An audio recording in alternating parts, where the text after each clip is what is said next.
หลังจากเฮียนเลยก็ได้ กันทับอีตะบอดเด้อเฮาบ่เคยฟังผู้ใดเล่าว่าประวัติอันโอ้พญาแม่ย่าหั่น วัดตะบานเจ้าทุกโซน ว่าอัน นึกตะบันแม่เขาเนี่ยในเพื่อนหลังนั่นแหละ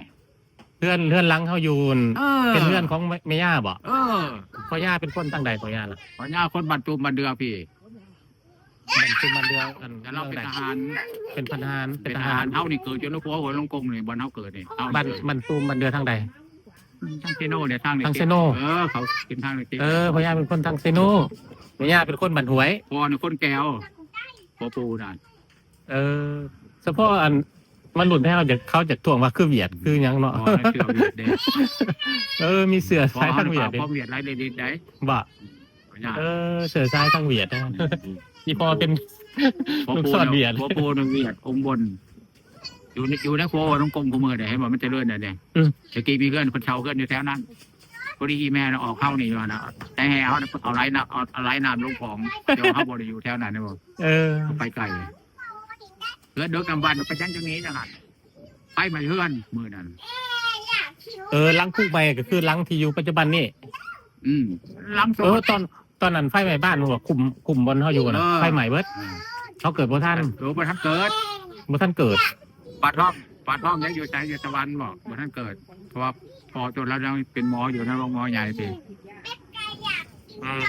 เราอยู่พี่วันเดจุ่มตะคูนตะคิงอยู่เอาฟองเอาแป้งก็อยู่น้ำพัวเป็นมีแต่ข้าห้อยข้าเฮานี่ย้ายมาจากเวียงจันทร์หรือเมื่ออยู่หันหรือว่าเดิมมานั่นหรือว่าเขาจะปัวแปลนขนใหม่ขนตอกมาเต็มจังกระสอบกระตีมามัน ก่อน ไผ่เพื่อนไหมมาตะคุณ เมยบูหันเป็นคนบันหวยบ่ มันหัว ลูกไม่ทอแพทย์ แพ้เนาะ พอเราพอทอพิมพ์พอเขาอยู่บนเพิ่นตะเกีย พอเถาพิมพ์ พอใหญ่พิมพ์ ข้าวโบเห็นหูเพิ่นเนาะ ไม่ใหญ่เขาเลยไม่ใหญ่แพทย์ไม่ใหญ่แค่โตเลยก็ได้ ข้าวโบเห็นอันหูเพิ่นเนาะ ผู้ใด แล้วบ่มีหู บ่มีหู บ่มีหูคนตะ ส เกี มัยนั้นบ่มีหูเนาะ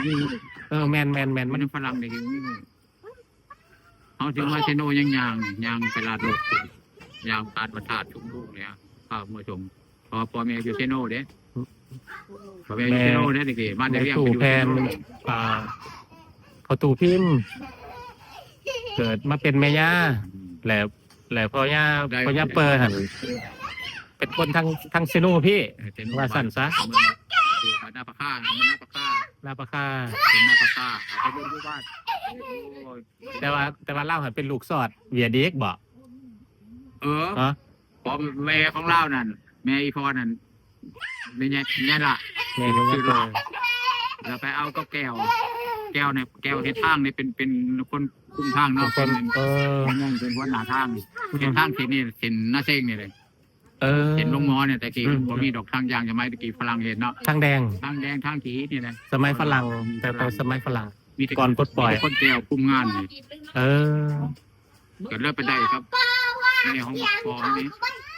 แต่ว่าได้พอมากกับไอ้ข้าวคุณอยู่บ้านหัวย่างตายเดี๋ยวลูกช่องคุณเท่านั้นตายวันหัวย่างอยู่ได้ แสดงว่าอยู่ไหย่างเขามีพี่น้องอีก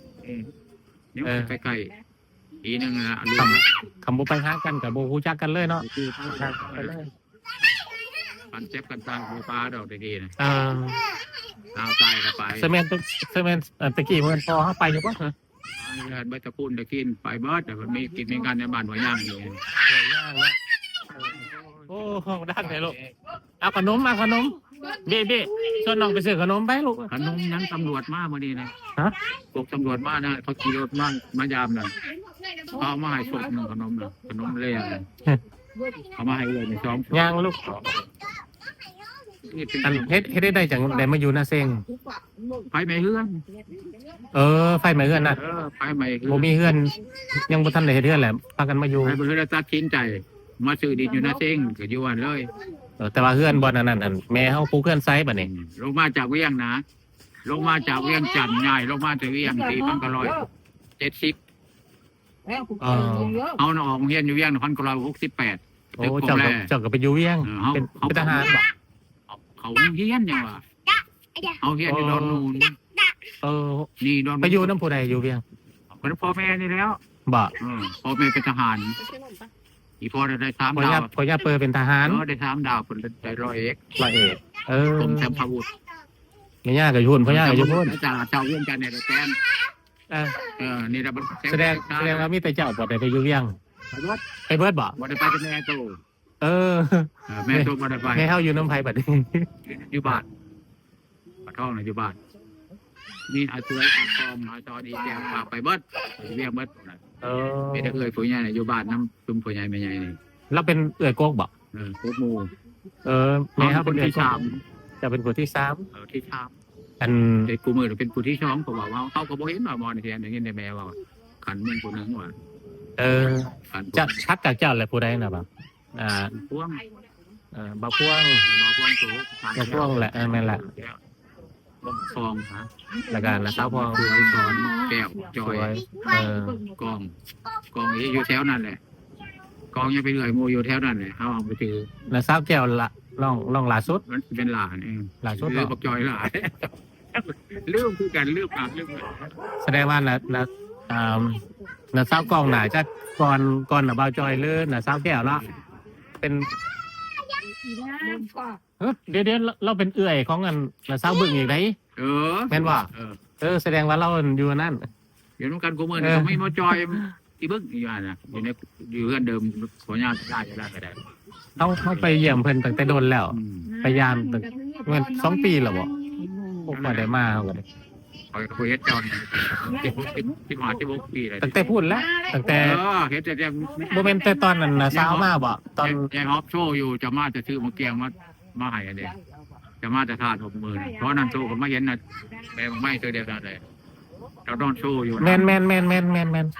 เรานอนโชว์นะพากันทุบมาจะมันย่างไปปวดย่าง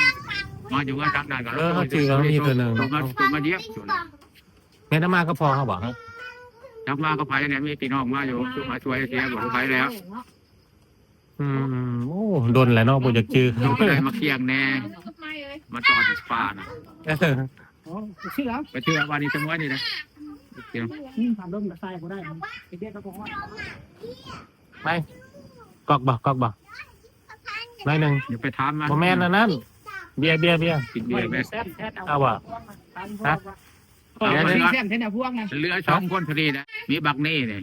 จะว่ามาบดิบมาปลาตายกับเอามันเมื่อเนี่ยเมื่อเยี่ยมนะไพ่เตยนะไพ่เตยเขาก็พามันก็ดีมาให้ ค กิ น น บ้าเสียงดังนะวะ อีช้อนบอดามาเนี่ยเขาก็ใส่รถกับเมียเขาเนี่ยไปพาใส่รถโดยสารเขาน่ะโทษอีช้อนเอาลงมาลาดเหนาไปสอบ2 สอบได้มาบริการสอบแล้วมาอึดมันจะรีกินยามาปลูกเฮากับปลูกมันจะรี กับมันนั่นแดนนะว่ากับเมียเกินเนาะเป็นญาติกันแบบใด นี่ บ่ค่อยมีประวัติ ผัวเราเนี่ยเป็นน้องแม่เฮา เป็นน้องแม่เฮาเนาะ บ่แล้ว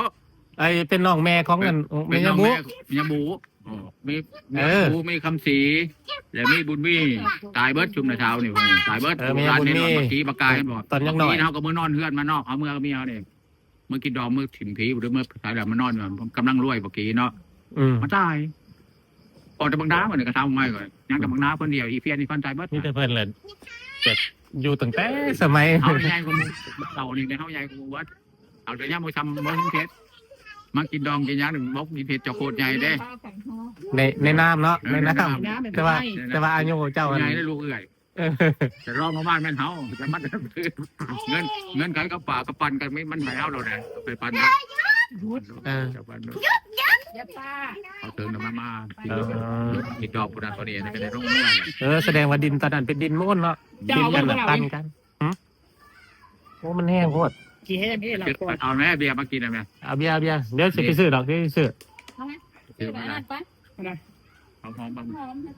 มีสกอ ใบ ร์อยู่ดี ใบ เนี่ย นั่น ด้วย ใบแพงน้ำจ่าเลยได้เลยใบหน่อยน้องฝามี หน่อยหนึ่ง